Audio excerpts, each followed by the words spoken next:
And of course, last question before we let you go, sir. Of course, we talk about Treasure Boxing. Everybody's asking about Gabriel Casimero. So what is Treasure Boxing Promotions plans for Gabriel Casimero as of right now?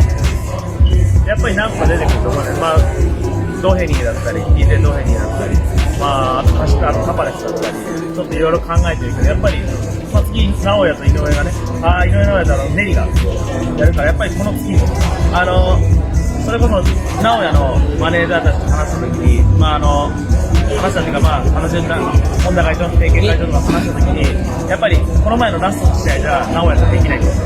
もう一回必要。もう一回ちゃんとした相手と、ちゃんと勝って、いい試合をした方ができるよって言われてるから、やっぱり、まあ、タパレスだったり、TJ ドヘビだったり、あとそれから日本人の今、いい選手いるから、まあ、その辺ちょっとこう、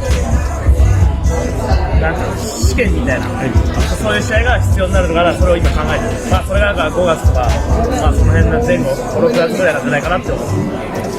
So sa ngayon sa mga nalalabas namin, inano namin TJ Doheny, si Tapales, siguro yun yung sa namin sa ngayon.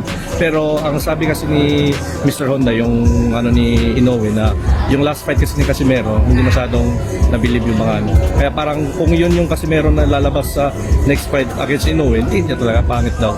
Kaya ngayon, mauuna muna si Nery at si Inoue. Next dun, baka kami yung makakuha ng spot kung si Casimero maganda yung ipapakita niya. Pero marami pa naman Japanese yun, pero ding Japanese, pwede yung dalawa kanina yung sinabi ko. Parang test para kay Casimero. Ito ngayon. There you have it, ladies and gentlemen. Masayuki, thank you so much for your time. Thank you for doing this. And make sure you follow Treasure Boxing Promotion on all their social media channels. This is Frank Rolyoda from Combat